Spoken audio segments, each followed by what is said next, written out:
مسلمانوں کو ہندوؤں کے اس غلبے سے بچانے کے لیے ایک شرط لازم یہ تھی کہ مسلمان ایک جماعت کے جھنڈے تلے جمع ہوں، ورنہ ان کی کوئی سیاسی حیثیت نہیں۔ کانگریس جیسی طاقت، بڑی منظم جماعت، سرمایہ اس کے پیچھے، تعلیم یافتہ لوگ اس کے پیچھے، انگریز کی سپورٹ اس کی، تو اس میں مسلمانوں کے لیے تو جب تک کہ وہ یکجان نہ ہو جائے اور پوری ان کی قوت مسلم لیگ کے جھنڈے تلے نہ آ جائے، پاکستان کیسے بن جائے گا؟ اور یہ معلوم تھا کہ چاہے اصل تو محرک ہمارا یہی ہے کہ دباؤ سے بچ جائیں ہم، ان ہندوؤں کے دباؤ سے، ثقافتی، مذہبی، لسانی دباؤ سے، معاشی دباؤ سے بچ جائیں، لیکن یہ ہے کہ مسلمانوں کو یکجا کرنے کے لیے ایک نعرہ لگا، پاکستان کا مطلب کیا؟ لا الہ الا اللہ۔ وہ بات جو میں نے ابھی کہی تھی کہ حضور کا قرض ادا نہیں ہو سکتا جب تک کہ ہم ایسا نہ کریں، وہی بات ہے جو اقبال نے کہی تھی 1930 کے خطبے میں کہ مجھے یہ یقین ہے کہ ہندوستان کے شمال مغرب میں ایک آزاد مسلمان ریاست قائم ہوگی، اور اگر ایسا ہو گیا تو ہمیں موقع مل جائے گا کہ اسلام کی تعلیمات پر جو پردے پڑ گئے ہیں دور ملوکیت میں، انہیں ہٹا کر اصل تعلیم کا نقشہ دکھا دے دنیا کو۔ ہندوستان نے تو دیکھی مغلوں کی حکومت، خلجیوں کی حکومت، افغانوں کی حکومت، لودھیوں کی حکومت، خلافت راشدہ تو نہیں دیکھی نا۔ ہم چاہتے ہیں پاکستان میں وہ نظام قائم کریں، یہی قائد اعظم نے کہا تھا۔ پاکستان اس لیے چاہتے ہیں کہ اسلام کے اصول حریت و اخوت و مساوات کی ایک عملی نمونہ دنیا کے سامنے پیش کریں۔ اور پھر جو دعائیں مانگی گئی تھی، بہت سے جو میری عمر سے کم عمر کے لوگ ہیں انہیں تو بہرحال یاد نہیں ہو سکتا، لیکن میری عمر کے لوگ یا مجھ سے بڑوں کو تو یاد ہے، ہم نے نعرے لگائے، دعائیں مانگی گڑ گڑا کر، اور وہ دعائیں یہ تھی کہ اے اللہ تو ہمیں یہ ملک دے دے، ہم تیرے دین کا بول بالا کریں گے۔ اس کی ہم نے خلاف ورزی کی ہے، 52 برس پورے ہو گئے، آج 27ویں شب ہے، میرے اندازے میں آج 27ویں ہے، عرب میں، خلیج میں، سب جگہ 27ویں شب ہے آج، کوئی بہت دور نہیں ہے خلیج آپ سے، خلیج ہی کے دہانے پر پاکستان واقع ہوا ہے۔ 52 برس پاکستان کے ہو گئے، اس میں کتنا اسلام ہم نے نافذ کیا ہے؟ کہاں ہے وہ اصول حریت و اخوت و مساوات؟ وہی سودی نظام، وہی جاگیرداری نظام، خواجہ از خون رگے مزدور سازد لال ناب، از جفائے دہ خدایاں کشت دہ کانا خراب، انقلاب ہے انقلاب۔ یہ اقبال کہتا ہوا مر گیا۔ سرمایہ دار نے مزدور کے رگوں سے سرخ خون کشید کر کے شراب بنائی ہے جسے وہ شام کو بیٹھ کر پیتا ہے، اور زمیندار اور جاگیردار وہ کسانوں کی جو محنت کا اور خون پسینے کی کمائیوں سے عیش کرتے۔ انقلاب انقلاب، لیکن وہ 52 برس ہو گئے انقلاب تو نہیں آئے، وہی نظام۔ گویا کہ ہم نے اللہ سے ایک بدعہدی کی، اس بدعہدی کی سزا کیا ہے؟ نفاق ہم پر مسلط کر دیا گیا۔ سورہ توبہ کی 3 آیات منافقین کی خاص قسم بیان فرمائی، وَمِنْهُمْ مَنْ عَاهَدَ اللَّهُ، جنہوں نے اللہ سے عہد کیا تھا، لَئِنْ آتَانَا مِنْ فَضْلِهِ، اگر اللہ ہمیں فضل سے نواز دے گا، غنی کر دے گا، لَنَصَّدَّقَنَّ وَلَنَكُونَنَّ مِنَ الصَّالِحِينَ، خوب صدقہ خیرات کریں گے، بالکل نیک ہو جائے۔ لیکن جب اللہ تعالیٰ نے انہیں نواز دیا تو کیا کیا؟ بخلوا بہ، پھر انہوں نے بخل سے کام لیا، وتولوا، پیٹھ موڑ لی، وہم موردون، اعراض کیا۔ نتیجہ کیا نکلا؟ فعاقبہم نفاقا فی قلوبہم، اللہ نے ان کے دلوں میں نفاق ڈال دیا۔ اور نفاق وہ بیماری ہے، قرآن میں کہا گیا ہے ان المنافقین فی الدرک الاسفل من النار، جہنم کے سب سے نچلے طبقے میں، وہی جو اشد العذاب، یوم القیامت یردون الی اشد العذاب، اگر پورے دین پر کاربند نہیں ہوگے تو قیامت کے دن شدید ترین عذاب میں جھونکے جاؤ۔ ان المنافقین فی الدرک الاسفل من النار، اور منافقین کے بارے میں ہم نے سورہ توبہ میں بھی آیت پڑھ لی، سورہ منافقون میں بھی پڑھ لی۔ ان کے لیے اے نبی آپ 70 مرتبہ بھی استغفار کریں گے تو میں معاف نہیں کروں گا۔ استغفر لهم او لا تستغفر لهم ان تستغفر لهم 70 مرة لن يغفر اللہ لهم۔ اس نفاق کی 3 شکلیں ہیں۔ نفاق باہمی، وہ ایک قوم ایک نہیں رہی، اب ڈھونڈ اب اس کو چراغ رخ زیبا لے کر اب وہ قومیتوں میں تحلیل ہو گئی، عصبیتیں، ایتھنک، لنگوسٹک، پروونشل قوم کہاں ہے؟ تحلیل نفاق باہمی، ایک نفاق کردار جو حضور نے فرمایا کہ تین نشانیاں ہیں منافق کی، اگر تینوں چیزیں ہوں تو وہ کٹر منافق ہے، خواہ نماز پڑھتا ہو، روزہ رکھتا ہو اور اپنے آپ کو مسلمان سمجھتا ہو۔ بخاری کی اور مسلم کی روایت ہے، جب بولے جھوٹ بولے، جب وعدہ کرے خلاف ورزی کرے، اور جب کہیں امین بنا دیا جائے تو خیانت کرے۔ اپنے معاشرے کو دیکھ لیجئے، میں تو یہ سمجھتا ہوں کہ جو جتنا بڑا ہے یہاں اتنا ہی بڑا جھوٹا، اتنا ہی بڑا وعدہ خلاف اور اتنا ہی بڑا خائن ہے۔ اب تو اربوں کے معاملے ہوتے ہیں، وہ خیانت جو ہے وہ کچھ سینکڑوں ہزاروں کی اب نہیں ہے، ملین اور بلین کا معاملہ، اللہ ماشاءاللہ، سوائے اس کے کہ جو اللہ تعالیٰ نے کوئی، لیکن یہ کہ وہ ایکسیپشنز ہیں۔ اور تیسری سب سے بڑی منافقت اس وقت ہے ہمارے دستور کی منافقت۔ قرارداد مقاصد میں اللہ کی حاکمیت بھی ہے اور اسی قرارداد مقاصد میں غیر اسلامی چیزیں بھی ہیں، اسی دستور کے اندر یہ دفعہ بھی موجود ہے۔ کوئی قانون سازی یہاں کتاب و سنت کے منافی نہیں کی جا سکتی، لیکن آپریٹو نہیں ہے۔ آپریٹو اس انداز میں ہوگی کہ آئیڈیالوجی کونسل بنا رکھی ہے، وہ دیکھتی رہے گی اور ہر سال رپورٹیں پیش کرتی رہے گی۔ رپورٹوں کا کیا حشر ہوگا، ان کی امپلیمنٹیشن گارنٹیڈ ہے یا نہیں، کوئی ذکر نہیں۔ ضیاء الحق صاحب نے فیڈرل سید کوڈ بنائی، 2 ہتھکڑیاں بھی پہنا دی، اس کو 2 بیڑیاں بھی پہنا دی۔ دستور پاکستان بھی تمہارے دائرے سے خارج، جو جوڈیشل لاز ہیں وہ بھی تمہارے دائرے سے خارج، فیملی لاز بھی تمہارے دائرے سے خارج، اور مالی قوانین بھی 10 سال کے لیے تمہارے دائرے سے خارج۔ اس سے بڑا مکر اور فریب اور اس سے بڑا جھوٹ اور اس سے بڑا دھوکہ کوئی نہیں ہو سکتا اسلام کے ساتھ۔ اب اس کی سزا جو ہے وہ بھگت رہے۔ نمبر 3، مذہبی دہشت گردی۔ کبھی سنی تھی اس نوعیت کی؟ کون کر رہے ہیں؟ چاہے وہ اعلی کار ہو باہر کے، ہیں تو یہاں کے، باہر والا آدمی کوئی آ کے نہیں کر رہا ہے تو یہاں کے اعلی کار بن گئے ہوں گے، وہ را کے ہوں، وہ موساد کے ہوں، کوئی بھی ہو۔ لیکن یہ کہ اگر یہ مذہبی یہ تلخی نہ ہو تو یہ کور کیسے مل جائے انہیں؟ اس کے لیے آپ نوٹ کیجئے سورہ انعام کی آیت نمبر 65، اللہ نے اپنے 3 قسم کے عذاب گنوائے، جن میں بدترین عذاب یہ ہے۔ هو القادر، کہہ دیجئے نبی اللہ اس پر قادر ہے، ان یبعث علیکم عذابا من فوقکم، کوئی عذاب تمہارے سروں کے اوپر سے بھیج دے، اور من تحت ارجلکم، تمہارے قدموں کے نیچے سے زمین پھٹ جائے، زلزلہ آ جائے، او یلبسکم شیعا، یا تمہیں گروہوں میں تقسیم کر دے، ویذیق بعضکم بعض بعض، ایک دوسرے کی طاقت کا مزہ چکھو۔ یہ 3rd type of punishment, divine punishment, جس کا ہم اس وقت شکار ہیں۔ 4تھے درجے میں معاشی اعتبار سے ملک تباہ ہو چکا ہے۔ کوئی حکومت، نواز شریف صاحب کیا، کوئی بھی ہو اس وقت، وہ کسی جگہ کھڑے ہو کر کسی حکم کو ماننے سے انکار کر ہی نہیں سکتی، IMF کا اور ورلڈ بینک کا۔ کسی ایک قسط کے آنے میں ذرا دیر ہو اور جان پر بن جائے گی حکومت کی۔ ہم بالکل دیوانے، وہ تو جب آپ اس کی ان کی پوری پالیسی کو اگر ٹو کریں گے تو آپ کو وہ قسط دیتے رہیں گے، ہیروئن کی ڈوز آپ کو ملتی رہے گی، لیکن جتنی وہ ڈوز آپ کو مل رہی ہے بیڑا مزید غرق سے غرق تر ہوتا چلا جاتا ہے۔ دیوانہ ہو چکا ہے ملک۔ ادھر سے پھر ایک لہر بھی شروع ہو چکی ہے جس کی خبر دی تھی، دجال جو ہے 1 سال چند مہینے کا معاملہ ہے کہ جس میں وہ پوری دنیا میں پھر جائے گا اور رزق کے خزانوں پر اتنا قبضہ ہو جائے گا اس کا کہ جو کفر کرے گا اس کو دے گا، باقی کسی کو نہیں دے گا۔ جس طرح آپ کے سٹاک ایکسچینجز اور جو کرنسی جو ہے جس طریقے سے ان کا بیڑا غرق ہونا شروع ہو گیا ہے فارس سے، تو پاکستان تک پہنچنے سے کیا دیر لگے گی؟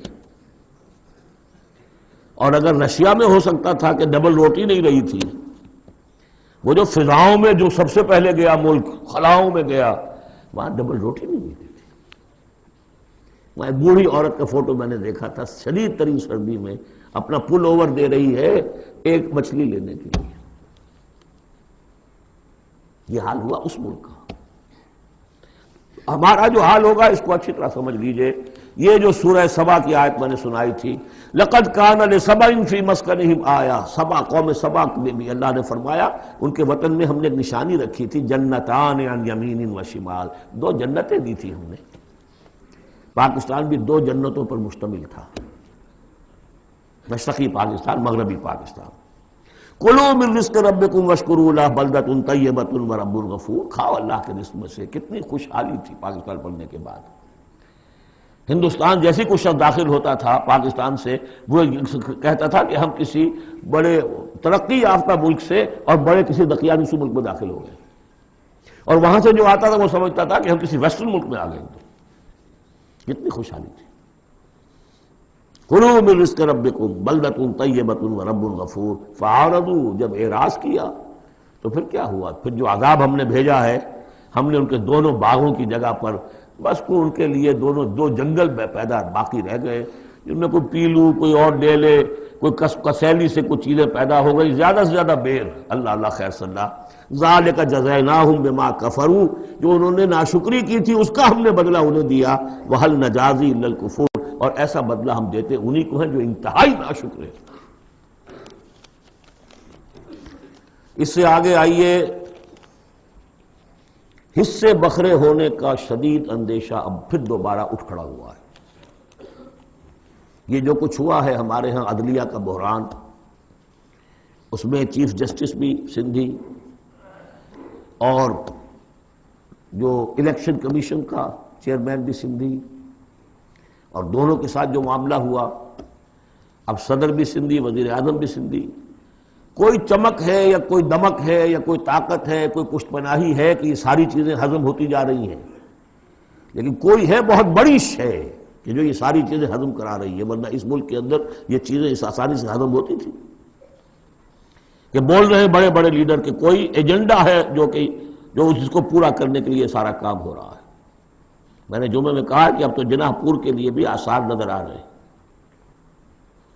بہرحال چونکہ اسی ملک کو جو قوم سبا تھی، اس کے بارے میں آخری جو الفاظ آئے ہیں قرآن میں، فَجَعَلْنَاهُمْ أَحَادِيثَ وَمَزَّقْنَاهُمْ كُلَّ مُمَزَّقٍ، ہم نے انہیں بس کہانیاں بنا دیا کہ کبھی ایک قوم ہوتی تھی، اس کی بڑی عظمت تھی، اس کا بڑا تنتنا تھا اور دبدبا تھا، اور ٹکڑے کر کر کے اس کو ختم کر دیا۔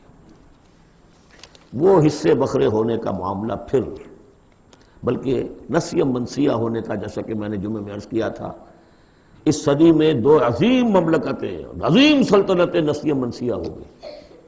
دی گریٹ آٹومان امپائر، پہلی جنگ عظیم کے بعد vanished from the map of the world.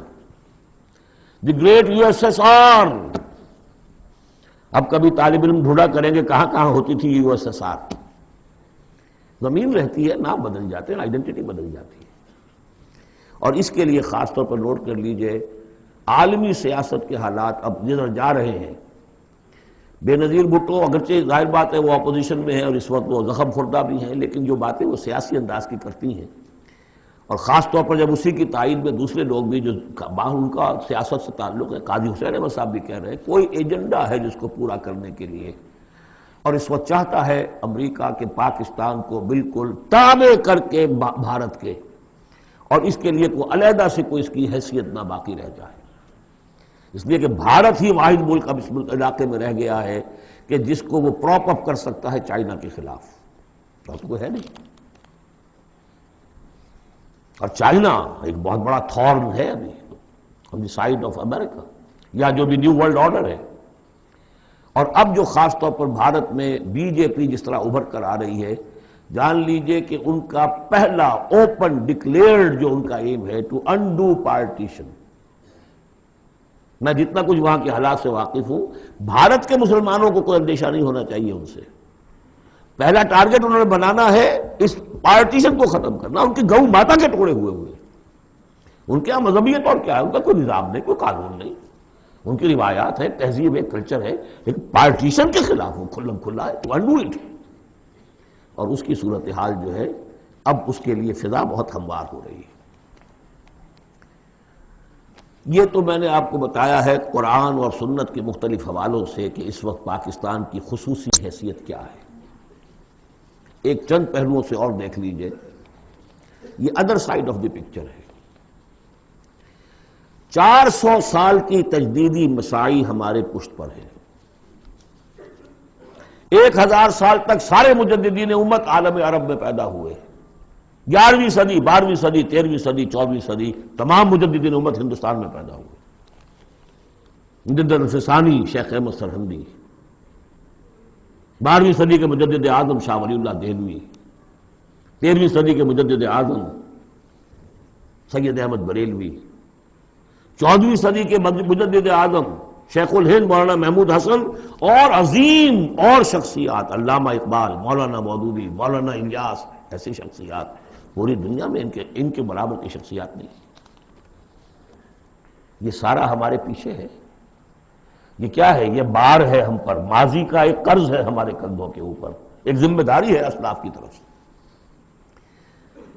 پھر فکری اور روحانی اعتبار سے نوٹ کیجئے، ڈاکٹر شریعتی ایران کے اور مالک بن نبی الجزائر کے کھل کر لکھ چکے اپنی کتابوں میں کہ intellectual and spiritual centre of gravity of Islamic world of Islam has shifted to South Asia. Iqbal جیسا مفکر جو پیدا ہوا، آپ اندازہ کیجیے، ایک زمانے میں کبھی بغداد ہوتا تھا علم کا مرکز، پھر اسپین ہوا ہے علم کا مرکز، پھر شمالی افریقہ بنا ہے جہاں ابن خلدون جیسی شخصیتیں ابھری ہیں۔ اس کے بعد وہ کہتے ہیں کہ اب جو اسلام کا روحانی اور intellectual centre of gravity of this امہ has shifted to the South Asia. تیسری بات یہ کہ بھارتی مسلمانوں نے پاکستان بنانے کے لیے گویا کہ ایک طرح سے اپنا فرض کفایہ ادا کیا تھا۔ انہیں معلوم تھا کہ یہاں تو پاکستان نہیں بنے گا، انہوں نے کس لیے حصہ لیا؟ کہ وہ اسلام کا بول بالا کرنے کے لیے، یا کم سے کم کہ امت کا اکثر حصہ 2/3 تو بچ جائے اس سارے دباؤ سے کہ جو آ رہا تھا۔ تو اس حوالے سے ان کا بھی تو ذمہ داری کا بوجھ پھر ہمارے کندھوں پر ہے۔ وہ جو جھیل رہے ہیں آج، معاشی طور پر وہ پست ہیں، وہ لازمتیں انہیں نہیں ملتی ہیں، تعلیم گاہوں میں ان کو داخلے نہیں ملتے ہیں، ان کی زبان ختم کر دی گئی ہے۔ اب ہندی زبان میں ظاہر بات ہے کہ اب تو پھر بھی وہ ایک نسل، لیکن 2 نسلیں تو بیت گئیں کہ جو اس تعلیم کی، اس زبان کی وجہ سے وہ پیچھے رہ گئی۔ یہ سب کچھ ہوا، کیوں جھیلا انہوں نے؟ یہ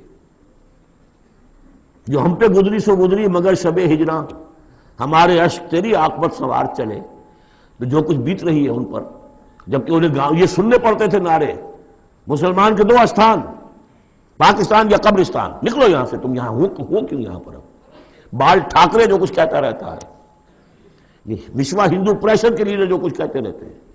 بی جے پی والے تو بڑے سمجھدار ہیں، بڑے ماڈریٹ ہو گئے، مائلڈ ہو گئے اپنے بیانات کے اندر۔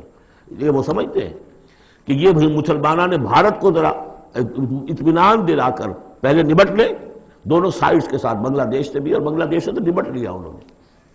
حسینہ واجد کے آنے کے بعد اس وقت در حقیقت ورچولی بنگلہ دیش از انڈر بھارت ہے،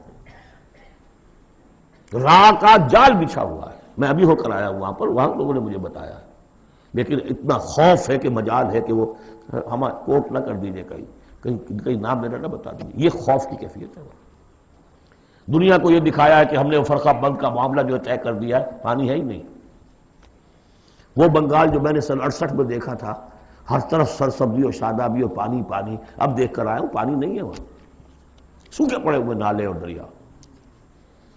صورتحال ان دونوں خطوں کی جو ہے، پہلے ان سے نبٹ کر پھر وہ کچھ کریں گے۔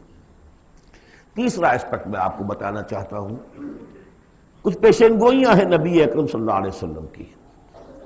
ان پیشین گوئیوں میں اس خطے کا بھی ایک رول ہے، میں تفصیل میں نہیں جا سکتا۔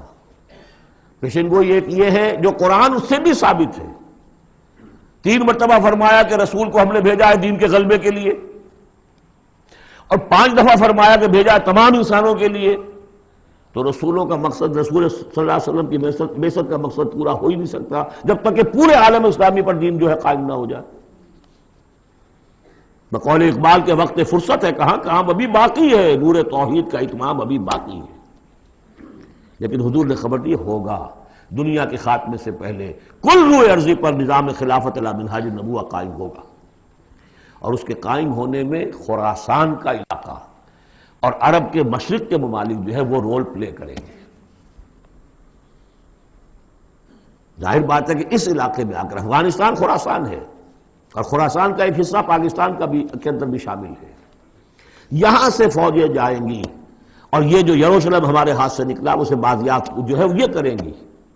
عربوں میں تو دم نہیں ہے، پہلے بھی عربوں سے چھینا تھا کروسیڈرز نے، 1099 عیسوی میں چھینا ہے یروشلم، اور لاکھوں مسلمانوں کو قتل کیا ہے کروسیڈرز نے، اور اس کے بعد 88 برس تک وہ ان کے قبضے میں رہا۔ عرب واپس نہیں لے سکے، کون لینے والا تھا؟ کرد خون، صلاح الدین ایوبی۔ اب پھر عربوں سے چھینا ہے انہوں نے، قوم بوڈی ہو چکی ہے، ان میں دم نہیں ہے، عیاشیوں نے اور دولت نے ان کو خالی کر دیا، کھوکھلا کر دیا۔ اب بھی کوئی لیں گے تو فرمایا کہ خراسان کی طرف سے جھنڈے آئیں گے، انہیں کوئی روک نہیں سکے گا جب تک کہ یہاں نہ پہنچ جائیں اور یہاں ایلیا میں جا کر، یروشلم میں جا کر نصب نہ ہو جائیں۔ اس میں بھی ایک رول ہے پاکستان کا۔ میر عرب کو آئی ٹھنڈی ہوا جہاں سے، میرا وطن وہی ہے، میرا وطن وہی ہے۔ میں نے 3 اسپیکٹ سے تو آپ کو جو ماورائے زمان و مکان فرائض ہیں ایک مسلمان کے، اللہ کے حقوق کے حوالے سے، رسول کے قرض کے حوالے سے، انسانوں کے حقوق کے حوالے سے بیان کیے، اور 3 ہی اعتبار سے پاکستان کا جو اسپیشل رول ہے۔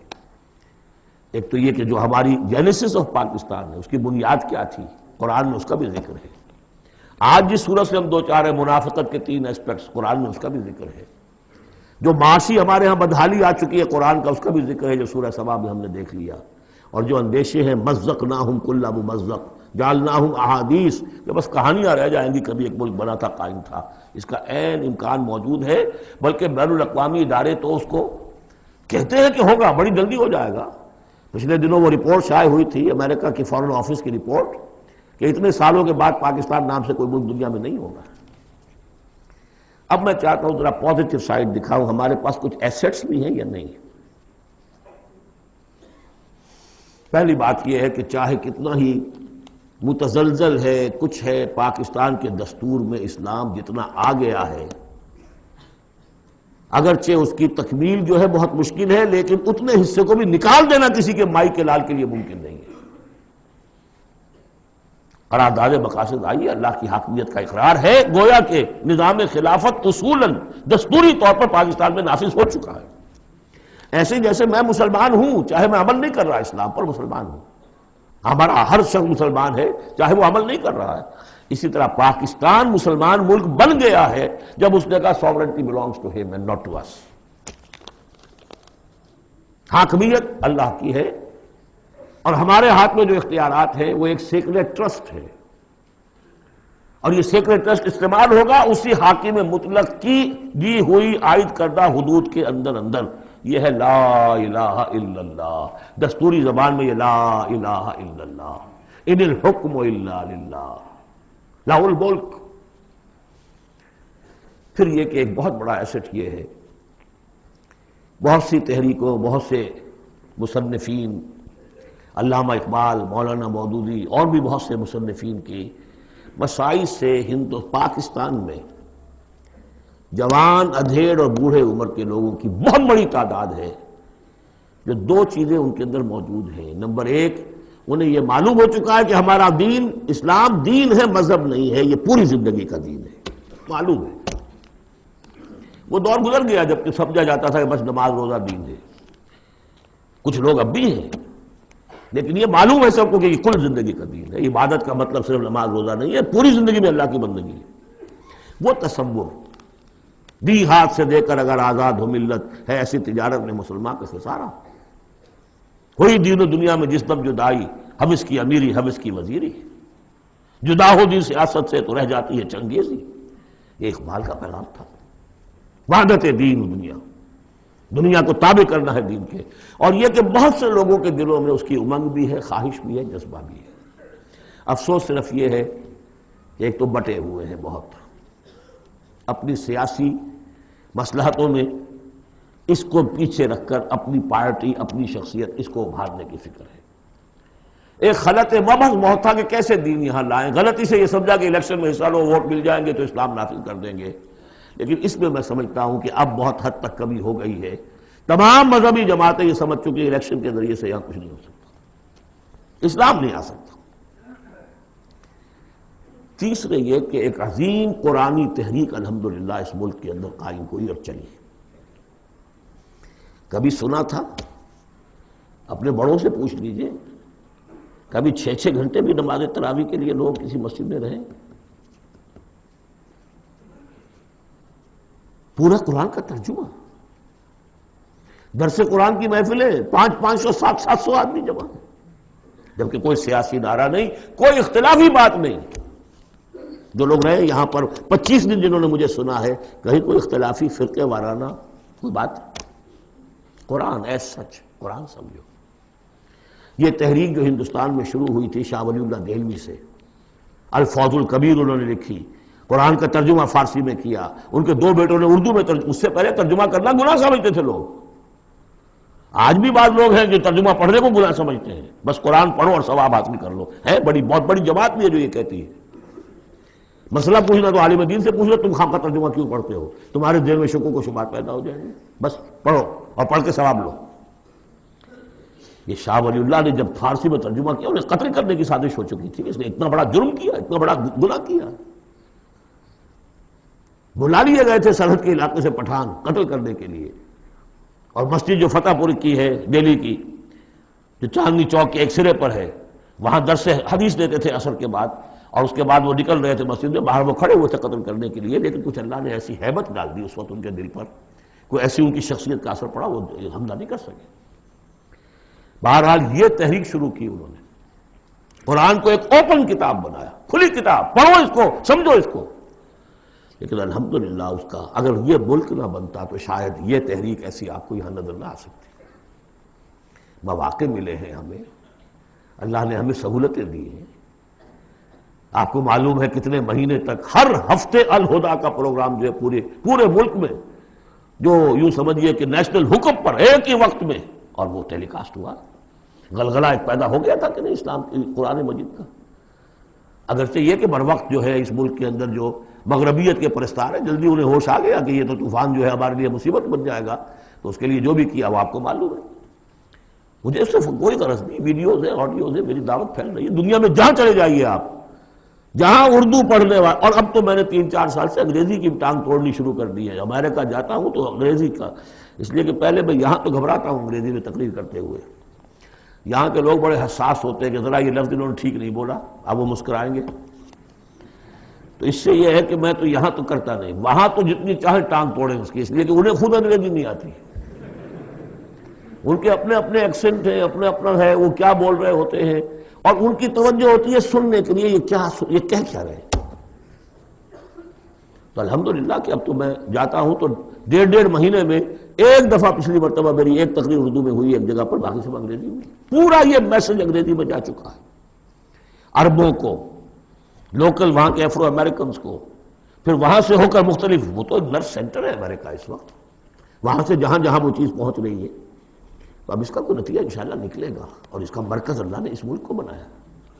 یہ ہمارے وہ ایسٹس ہیں کہ جو ہمارے پاس ہیں، ہمیں دیکھ لینا چاہیے ہمارا کچھ ہے بھی کہ نہیں. اب آئی ہے بات کہ عملی اقدامات کیا ہو.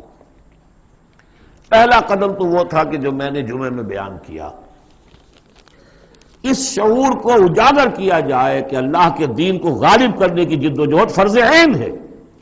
Nobody is exempt. یہی میں نے آپ کے سامنے بیان کر دیا. اگر دین قائم نہیں ہے تو ہماری عبادت جزوی ہے، ایک حصے میں ہم عبادت کر رہے ہیں اللہ کی، باقی دوسری زندگی کے ہمارے پہلو جو ہے اللہ کی بغاوت پر مشتمل ہے. یہ کام فرض عین کے درجے میں ہے، اور اس کے لیے عقلاً اور نقلاً لازم ہے کہ کسی نہ کسی جماعت میں آدمی شریک ہو، اکیلا تو یہ کام نہیں کر سکتا. اس کے لیے جیسا کہ میں نے عرض کیا تھا، عقل عام بھی کہتی ہے انقلاب، نظام بدل دینا کسی ایک آدمی کے بس کا روگ ہے. ایک پارٹی چاہیے، حزب اللہ چاہیے. حضرت موسیٰ کی قوم نے کوڑا جواب دے دیا تھا تو معاملہ وہی کبھی رک گئے.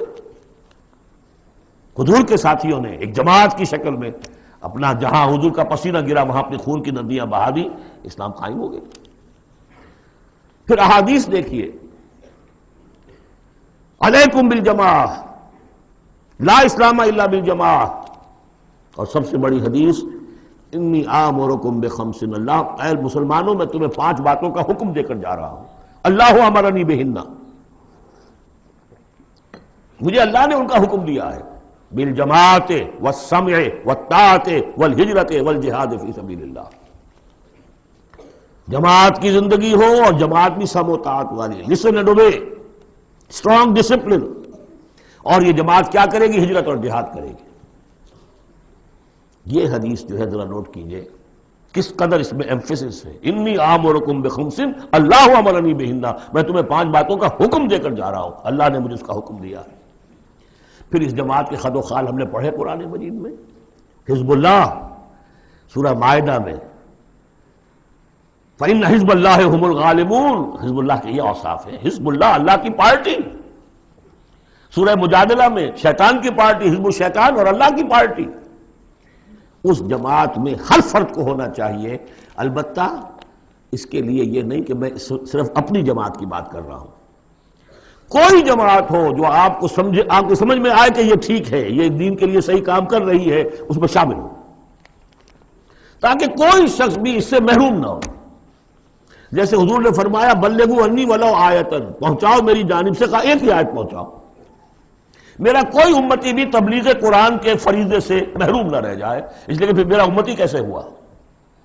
میرا امتی ہے تو اسے تو قرآن پہنچانا ہے. ایک آیت پہنچاؤ. باقی جو لوگ اپنی زندگیاں وقف کر دیں ان کے لیے کیا کہا ہے؟ خیرکم من تعلم القرآن وعلمہ، تم میں سے بہترین لوگ وہ ہیں جو قرآن سیکھیں اور سکھائیں. وہ اپنی زندگی وقف کر دیں.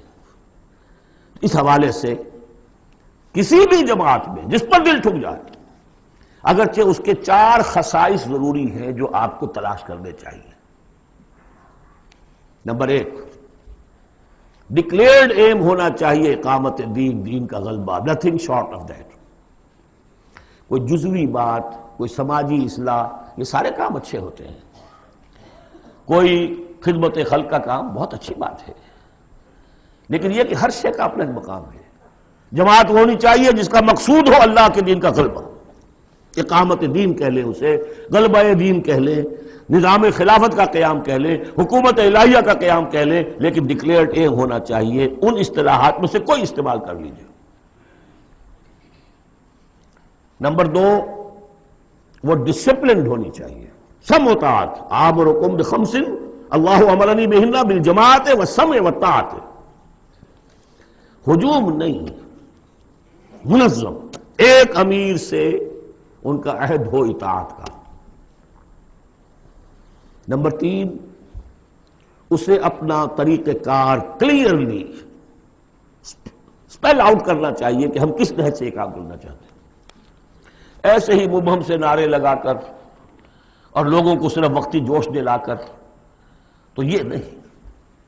معلوم ہونا چاہیے طریقہ کار کیا ہے، اور وہ طریقہ کار انہیں دکھانا چاہیے کہ یہ ہم نے سیرت النبی سے، اس لیے کہ ماڈل وہ ہے ہمارے لیے، اس سے اخذ کیا ہے. اس کے لیے میں آپ کو حدیث اگر سناؤں، امام مالک رحمۃ اللہ علیہ کا قول سنا دوں پہلے. لن يصلح آخر هذه الامہ الا بما صلح به اولها، اس امت کے آخری حصے کی اصلاح نہیں ہو سکے گی مگر ٹھیک اسی طریقے پر جس میں پہلے حصے کی اصلاح ہوئی تھی. وہ سیرت النبی سے دیکھیے.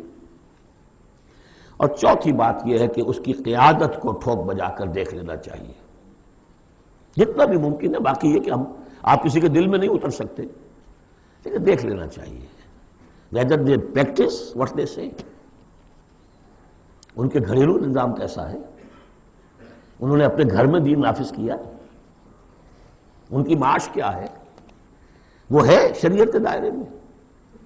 4 چیزیں تلاش کر کے، اور اس تلاش میں بھی جو وقت لگے گا وہ جہاد کے اندر شمار ہوگا، بشرطے کہ سیریسلی، یہ نہیں کہ کیجولی بس ایسے ہی اس کو سمجھا جائے کہ اب یہ میری ضرورت ہے، یہ میرا فرض ہے. ہو سکتا ہے مجھے کل موت آ جائے اور میں بغیر جماعت کے ہوں گا.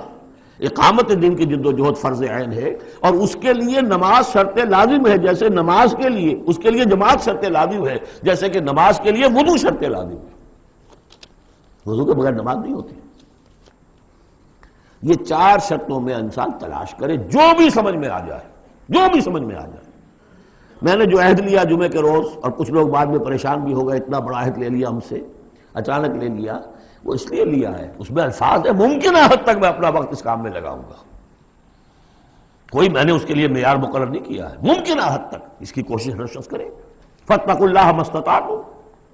لیکن یہ کہ یہ معلوم ہو ہمارے ملک کی بھی بقا اسی میں ہے، اس کا استحکام بھی اسی میں ہے.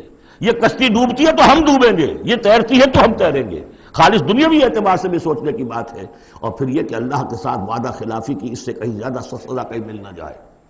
مشرقی پاکستان جب علیحدہ ہوا تھا کتنی بڑی سزا ملی تھی، 93,000 قیدی مسلمان قوم کا اس ہندو کے پاس جس پر کہیں 800 برس حکومت کی، کہیں 1000 برس حکومت کی، بھیڑوں بکریوں کی طرح انہیں ٹرکوں میں لاد کے لے کر گئے ہیں، جیسے ڈیرہ غازی خاطر بکریاں اور بھیڑیں آتی ہیں لاہور میں ذبح ہونے کے لیے۔ ٹائیگر جرنیل اور اپنا جو ہے پستول پیش کر رہا ہے، یؤتُ الجزیۃ عن یدٍ وہم صاغرون، اور اندرا گاندھی کو کہنے کا موقع ملا we have avenged our 1000 years defeat، اور ہم نے دو قومی نظریے کو بے آف بنگال میں غرق کر دیا ہے۔ آج بھی سونیا گاندھی دوبارہ سین پر آئی ہے، اور اس کا شاید آپ نے بیان وہ پڑھا ہو، Bharat has already colonized Pakistan. Pakistan میں جس طرح بھارتی پکچروں کے ویڈیو دیکھے جاتے ہیں اور جس طرح وہ سنا جاتے ہیں پروگرام، وہ کالونائز تو ہم کر چکے ہیں۔ Bharat has already colonized Pakistan, culture پر قبضہ انہوں نے کر لیا ہوگا تو بتا کیا گیا آپ کے پاس؟ یہ سونیا گاندھی کا بیان تھا۔ تو غور کر لیجئے، ایک کام یہ کہ ہر شخص لگے سوچے یہ میری زندگی اور موت کا مسئلہ ہے، یہ میرے دین کا فرض عین ہے، یہ میرے اللہ کا حق ہے، یہ مجھ پر میرے رسول کا حق ہے، یہ مجھ پر پوری نوع انسانی کا حق ہے، یہ مجھ پر میرے وطن کا حق ہے، میرے ملک کا حق ہے، میری 400 برس کی تاریخ کا حق ہے۔ اور جو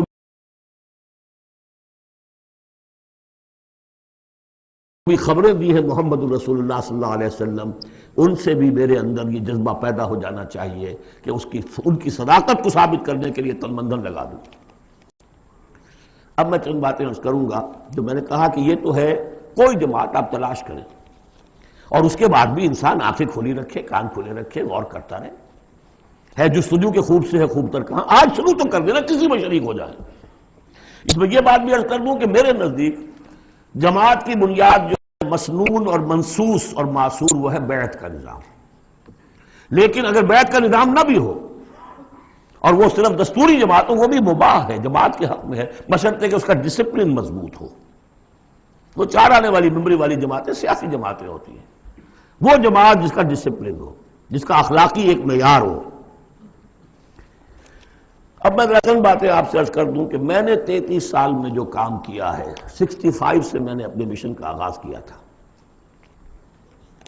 اب یہ 98 آ گیا ہے، 32 سال تو پورے ہو ہی چکے ہیں۔ پہلا میرا کام تھا دعوت رجوع القرآن کا، جو آج تک چل رہا ہے۔ ایسا نہیں ہوا ہے کہ میں نے کوئی قدم اگلا ہٹایا ہو تو اس کام کو چھوڑ دیا ہو۔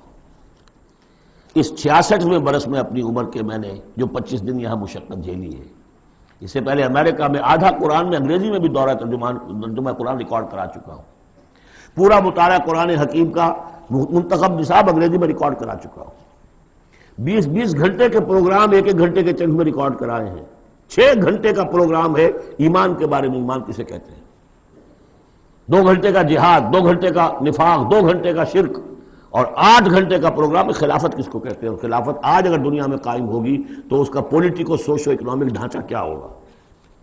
یہ ویڈیو میں آڈیو بھی اویلیبل ہے۔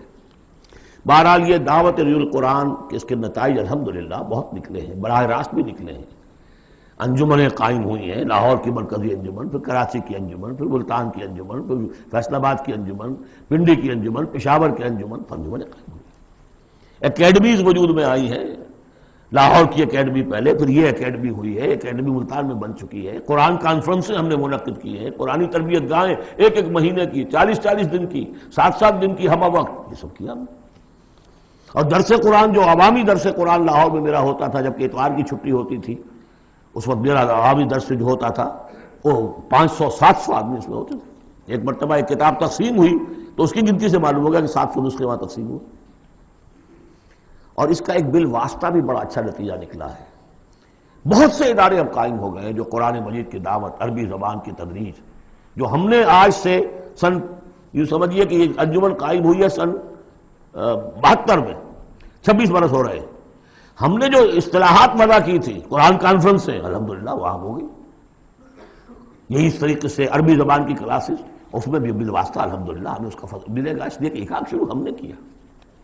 اس ضمن میں چاہوں گا کہ جو حضرات بھی جاننا چاہیں کہ اس میں کیا کچھ ہوا ہے، کس طور سے ہوا ہے، اس کا صغرا کبرا کیا ہے، اس کا پس منظر کیا ہے، اس کا ریشنلے کیا ہے، وہ میری ایک کتاب ہے، مجھے نہیں معلوم یہاں یہ کتابیں ہیں یا نہیں، لیکن یہ کہ دعوت رجول القرآن کا منظر اور پس منظر یہ کتاب مطالعہ کریں جن صاحب کو بھی میرے کام کے اس پہلی شق سے کوئی دلچسپی ہے۔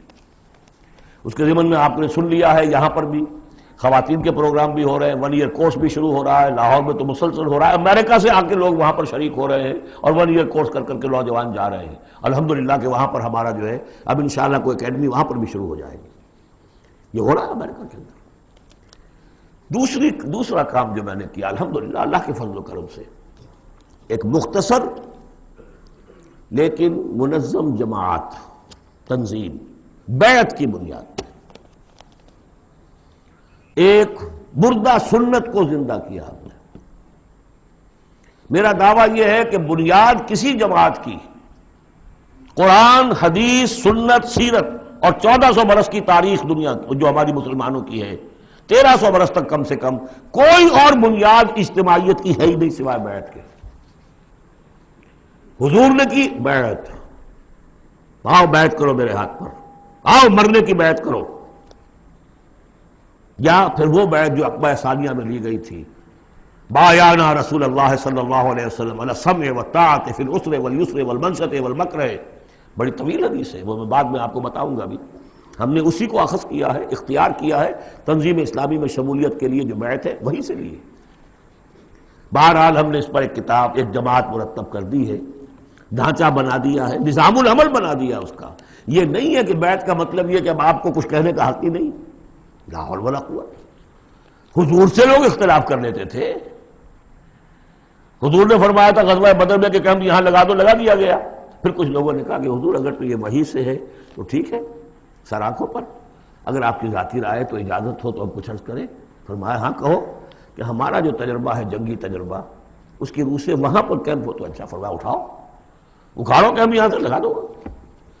تو مشورہ، شاورہم فی الامر، ان سے مشورہ کرتے رہا کیجئے۔ قرآن مجید میں حضور کو حکم ہے، مشورہ بھی ہو سکتا ہے، اختلاف رائے بھی ہو سکتی ہے، ذاتی تنقید بھی کیجئے۔ ہمارے ہاں تنظیم اسلامی کے اندر سالانہ ایک اجتماع وہ ہوتا ہے جس میں جو شخص چاہے آئے اور مجھ پر ذاتی تنقید کرے۔ باقی شورا کا نظام اپنی جگہ پر ہے جو الیکٹڈ ہوتے ہیں لوگ۔ تو ایک یہ کہ اس اصول پر ایک جماعت بنا دینا جو صرف پیری مریدی کا دھندا رہ گیا تھا، اسی لیے پہلے لوگ بڑے ہنسے، یہ بیعت پر جماعت۔ لیکن یہ کہ اب وہ جماعت ہے الحمدللہ، اب وہ ایک اوپن انسٹیٹیوشن ہے، اور اس کو ہم نے اس کے پورا نظام العمل بنا دیا ہے۔ اس میں اختلاف کی گنجائش ہے، اس میں اس طرح مشورہ ہوگا، اس طرح بات ہوگی، اور اس کے لیے 10 کتابچے ہیں چھوٹے چھوٹے، 50-50 60-60 صفحے کے۔ تنظیم کی بنیادی دعوت کو سمجھنے کے لیے وہ 10 کتابچے اس وقت یہاں نہیں ہوں گے، لیکن جس کا بھی ارادہ ہو جائے کہ سمجھنی ہے بات، اب جہاں اور جماعتوں کو دیکھنا ہے اس کو بھی دیکھنا ہے، یہ بھی ایک جماعت ہے۔ میں یہ نہیں کہتا یہی ایک جماعت ہے، جو بھی قافلے ہیں دیکھیے، سب کو دیکھیے، لیکن اگر تنظیم کو سمجھنا ہے تو 10 کتابچے چھوٹے چھوٹے۔ عزم تنظیم، تنظیم اسلامی کا تاریخی پس منظر، تعارف تنظیم، نظام العمل، میرا ذاتی حساب کتاب کہ میں نے دنیا میں کتنی جائیداد بنائی ہے، کب شروع کیا تھا تو اس کے بعد سے میری روٹی کہاں سے چلی ہے، اب کیا صورتحال ہے، ایک ایک پیسے کا حساب دے دیا۔ وہ میرا حساب کم و بیش کے نام سے وہ پمفلٹ موجود ہے۔ یہ ساری چیزیں جو ہے جن لوگوں کو اب سیریسلی بات کو سمجھ میں آ گئی ہو، سمجھ میں آئے کہ یہ میرا فرض ہے، عام رسپانسبل، مجھے اللہ کی بندگی کرنی ہے جس کے لیے یہ کام لازم ہے، مجھے محمد صلی اللہ علیہ وسلم کا قرض ادا کرنا جس کے لیے لازم ہے، مجھے اس ملک کا حق ادا کرنا جس کے لیے یہ لازم ہے۔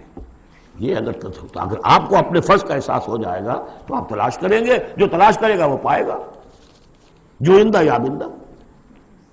باقی میرا ایک ماضی بھی ہے، وہ ماضی یہ کہ میں جماعت اسلامی میں رہا ہوں 10 برس تحریک کے ساتھ، جماعت میں 3 برس اور 7 برس جمعیت طلبہ میں۔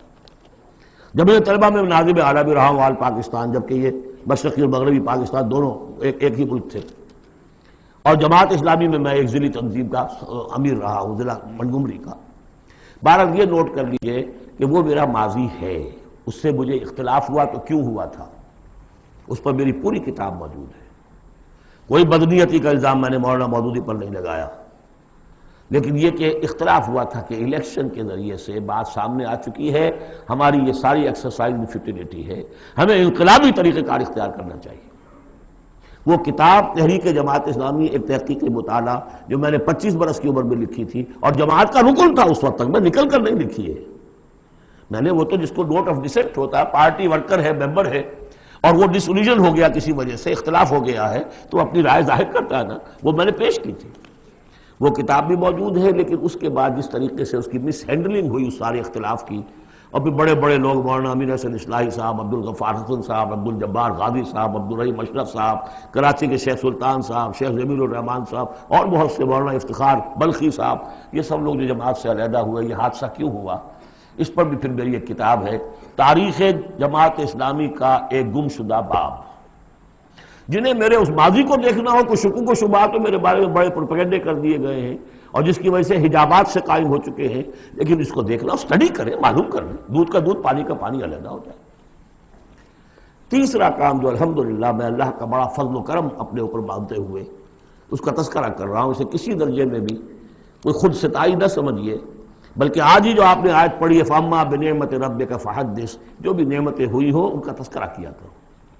الحمدللہ کہ منہج انقلاب نبوی کے اوپر ہر اعتبار سے اس کو بالکل واضح کر کے، اور اس سے ہم نے ایک پروسیس اخذ کیا ہے۔ میں آپ سب سے کہوں گا اس کا مطالعہ کیجئے، سمجھ میں نہ آئے پھینک دیجئے اٹھا کر، کسی جگہ پر اختلاف ہو تو مجھ سے کیجئے بات۔ منہج انقلاب نبوی کتاب بھی ہے، کیسٹس بھی ہے، آڈیوز بھی ہے، ویڈیوز بھی ہے۔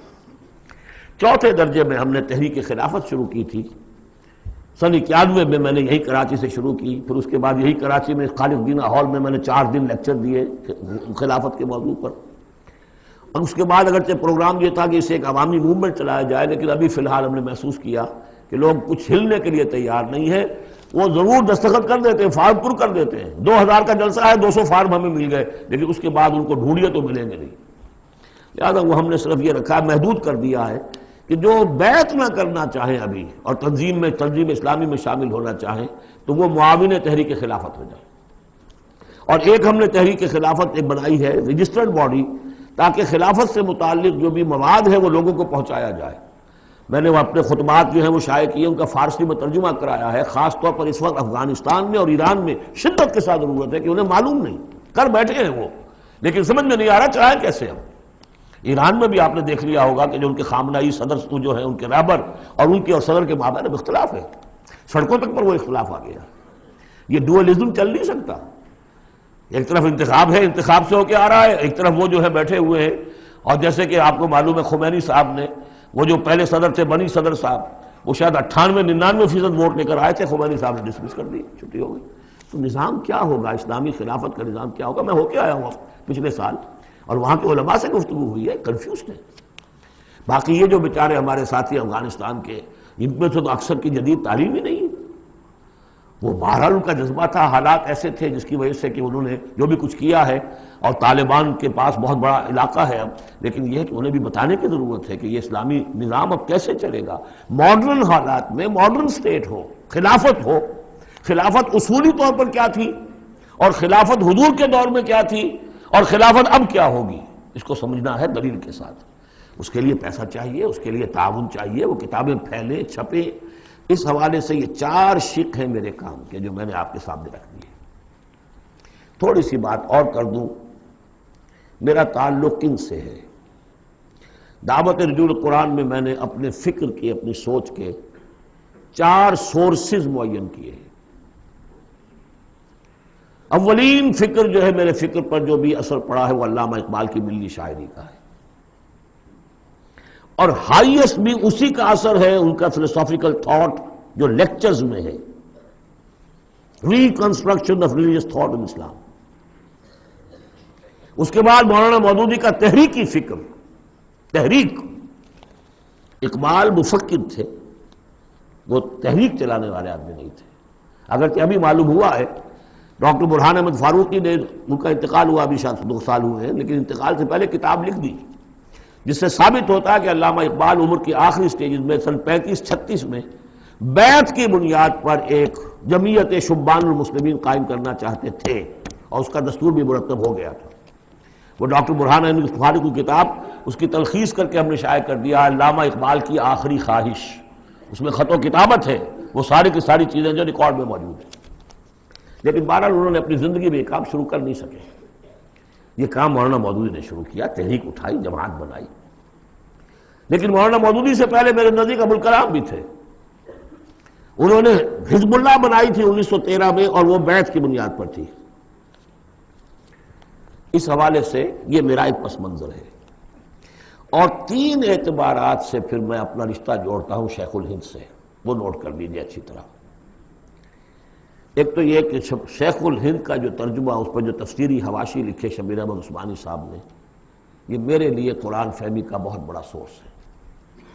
تفہیم القرآن بھی، تدبر قرآن بھی، لیکن تفہیم القرآن میں بھی ایک چیز جو ہے وہ تشنا ہے، اس میں دین میں تصوف کی جو چاشنی ہے، باطنی کیفیات، وہ اس میں نہیں آ رہی ہے۔ تحریکی ہے، زبردست تحریکی انداز ہے، تحریک میں وہاں سے لیتا ہوں، لیکن ایک اسلاف کے ساتھ جڑنا اور ایک یہ کہ دین کا یہ باطنی روحانی جو اس پہلو ہے، یہ میں ان شیخین سے لیتا ہوں، شیخ الاسلام شبیر احمد عثمانی اور ان کے استاد شیخ الہند مولانا محمود حسن۔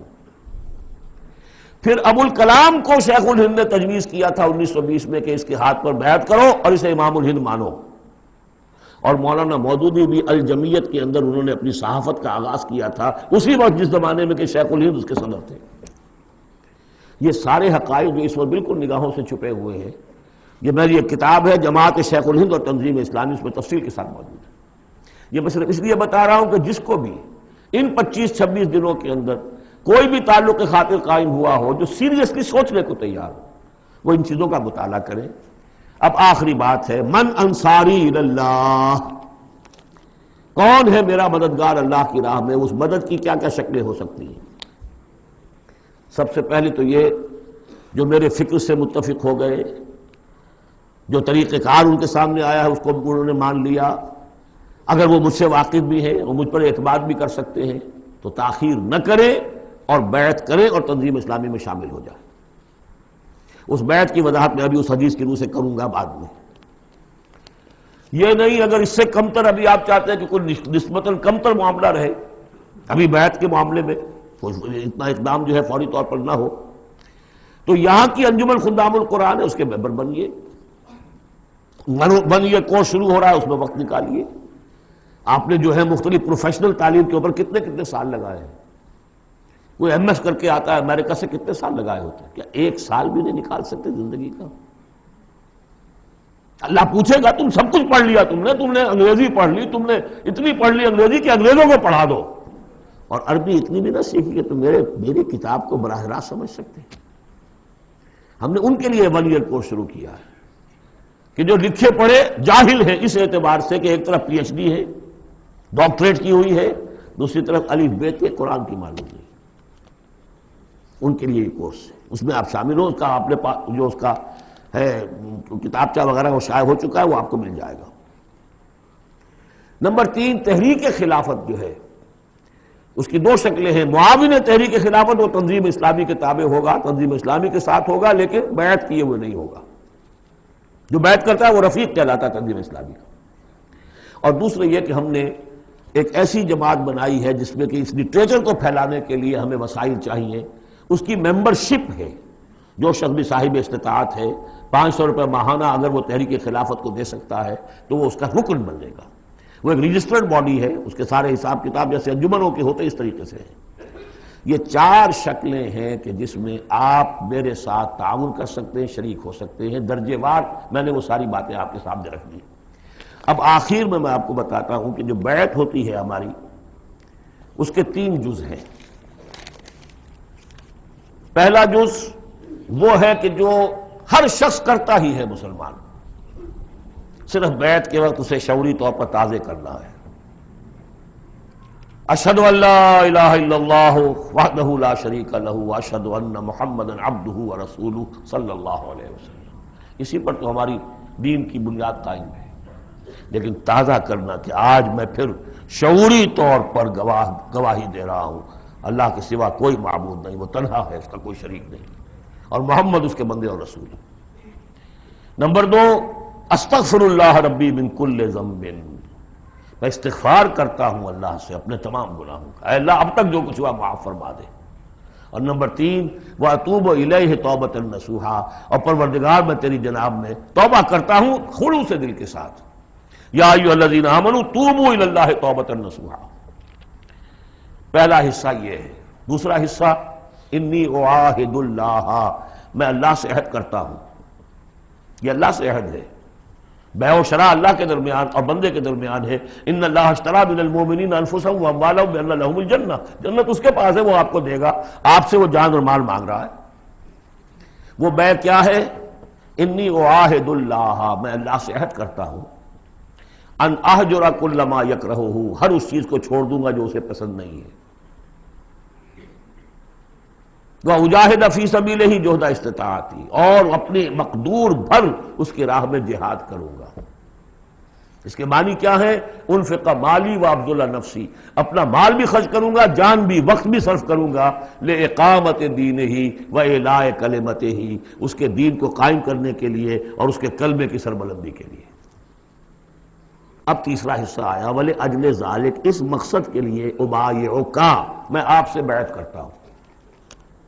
یہاں سے اب وہ حدیث شروع ہو رہی ہے، أُبَايِعُكَ عَلَى السَّمْعِ وَالطَّاعَةِ، لیکن یہ کہ اس میں ایک لفظ کا اضافہ کیا، فی المعروف، آپ کا ہر حکم سنوں گا اور مانوں گا بشرطے کہ شریعت کے خلاف نہ ہو، with in the parameters of sharia. حضور سے جو بیعت کی تھی اس میں یہ الفاظ نہیں تھے، سمع وطاعہ، اس لیے کہ حضور غلط حکم دے نہیں سکتے، معصوم تھے، جو حکم دیں گے مانیں گے۔ بایعنا رسول اللہ صلی اللہ علیہ وسلم علی السمع والطاعہ، بس ہم نے اس میں اضافہ کیا علی السمع والطاعۃ فی المعروف، شریعت کے دائرے کے اندر، فی العسر والیسر، اگر یہ شریعت کے دائرے کے اندر ہے تو چاہے مشکل ہے اور چاہے آسان مانیں گے، والمنشط والمکرہ، چاہے ہماری طبیعتیں آمادہ ہوں اور چاہے ہمیں اپنی طبیعتوں پر جبر کرنا پڑے مانیں گے، وعلی اثرۃ علینا، اور چاہے ہم پر آپ دوسروں کو ترجیح دے دیں، ہم یہ نہیں کہیں گے کہ ہم پرانے ساتھی ہیں، آپ نے نو وارد کو امیر بنا دیا، نہیں، اٹس یور پریروگیٹو، یہ آپ کا اختیار ہے، جس کو چاہیں آپ بنائیں، ہم پر کسی کو ترجیح دے دیں۔ دیکھیے کس طرح باریک بینی سے جماعتی زندگی میں فتنے اٹھنے کے دروازے جو ہے سب ایک ایک کر کے حضور نے بند کیے۔ وَعَلَىٰ لَا نُنَازِلُ الْأَمْرَ أَهْلَهُ، اور جنہیں آپ امیر بنا دیں گے ان سے جھگڑیں گے نہیں، ان سے بھی تعاون کریں گے، ان کی اطاعت کریں گے۔ حضور نے فرمایا من اطاعنی فقد اطاع اللہ ومن عصانی فقد عصی اللہ، جس نے میری اطاعت کی اس نے اللہ کی اطاعت کی، اور جس نے میری نافرمانی کی اس نے اللہ کی نافرمانی کی۔ ومن اطاع امیری فقد اطاعنی ومن عصا امیری فقد عصانی، جس نے میرے مقرر کردہ امیر کی اطاعت کی اس نے میری اطاعت کی، اور جس نے میرے معین کردہ امیر کی مخالفت کی یا اس کی نافرمانی کی اس نے میری نافرمانی کی۔ اور آخری بات، وَعَلَىٰ أَن نَّقُولَ بِالْحَقِّ أَيْنَمَا كُنَّا لَا نَخَافُ فِي اللَّهِ لَوْمَةَ لَائِمٍ، ہم جہاں کہیں بھی ہوں گے حق بات ضرور کہیں گے، مشورہ دیں گے، صحیح دیں گے، اب اپنی بات جو ہے ودہولڈ نہیں کریں گے، اپنے اوپینینز کو روکیں گے نہیں، حق بات کہیں گے، اپنی بات کہہ کر پھر ہم فارغ ہوں گے، اس کے بعد یہ کہ جو فیصلہ امیر کا ہوگا اس کے مطابق اطاعت ہوگی۔ یہ بیعت ہے۔ اور اب آخر میں نے جو آیتیں شروع میں پڑھی تھی، درمیانی آیت کا ترجمہ تو میں نے کر دیا تھا، اس سے پہلے کی دو آیتیں اور اس کے بعد کی دو آیتوں کا ترجمہ اور سن لیجئے۔ یہ پکار جو آج آپ کے سامنے آئی ہے اس کے حوالے سے سنیے، یا ایھا الذین آمنوا استجیبوا للہ وللرسول اذا دعاکم لما یحییکم، اہل ایمان لبیک کہو اللہ اور اس کے رسول کی پکار پر جبکہ وہ تمہیں پکاریں جس چیز کے کہ تمہیں زندگی ملے گی۔ بظاہر موت نظر آتی ہے غزوہ بدر سے پہلے، لیکن اس سے زندگی مل رہی ہے۔ وَاعْلَمُوا أَنَّ اللَّهَ يَحُولُ بَيْنَ الْمَرْءِ وَقَلْبِهِ، اور اگر حق کے واضح ہو جانے کے بعد انسان اسے قبول نہ کرے تو ایک وقت آتا ہے اللہ حائل ہو جاتا ہے بندے کے اور اس کے دل کے درمیان، وَأَنَّهُ إِلَيْهِ تُحْشَرُونَ، اور پھر اسی کی طرف تم جمع کر دیے جاؤ گے۔ وَاتَّقُوا فِتْنَةً لَا تُصِيبَنَّ الَّذِينَ ظَلَمُوا مِنكُمْ خَاصَّةً، اور ڈرو اس عذاب سے، اس فتنے سے، جب آئے گا تو صرف گناہگاروں کو لپیٹ میں نہیں لے گا، گندم کے ساتھ بھس نہیں پسے گا، گل بھی پسے گا۔ وَاعْلَمُوا أَنَّ اللَّهَ شَدِيدُ الْعِقَابِ، اور جان لو اللہ سزا دینے میں بہت سخت ہے۔ پھر وہ آیت آئی تھی وَاذْكُرُوا، ذرا یاد کرو، إِذْ أَنْتُمْ قَلِيلٌ مُسْتَضْعَفُونَ فِي الْأَرْضِ تَخَافُونَ أَن يَتَخَطَّفَكُمُ النَّاسُ فَآوَاكُمْ وَأَيَّدَكُمْ بِنَصْرِهِ وَرَزَقَكُمْ مِنَ الطَّيِّبَاتِ لَعَلَّكُمْ تَشْكُرُونَ۔ اور اس کے بعد کی دو آیات، یا ایھا الذین آمنوا لا تخونوا اللہ والرسول، اللہ اور اس کے رسول سے خیانت مت کرو، جو وعدہ کیا ہے سمعنا وأطعنا اس کو پورا کرو۔ وَتَخُونُوا أَمَانَاتِكُمْ اپنی امانتوں کے اندر بھی خیانت نہ کرو۔ اور جان لیجئے ہمارے پاس یہ پاکستان سلطنت خدا داد سب سے بڑی امانت ہے اس وقت۔ وَاعْلَمُوا أَنَّمَا أَمْوَالُكُمْ وَأَوْلَادُكُمْ فِتْنَةٌ، اور جان لو تمہیں یہی ڈر ہے، اولاد اور مال صرف یہی روکتے ہیں، یہی بیڑیاں پڑی ہیں۔ وَاعْلَمُوا أَنَّمَا أَمْوَالُكُمْ وَأَوْلَادُكُمْ فِتْنَةٌ، جان لو کہ تمہارے اموال اور اولاد تمہارے لیے فتنہ ہے۔ وَأَنَّ اللَّهَ عِندَهُ أَجْرٌ عَظِيمٌ، اور یقیناً اللہ ہی کے پاس اجر عظیم ہے۔ بارک اللہ لی ولکم فی القرآن العظیم ونفعنی وإیاکم بالآیات والذکر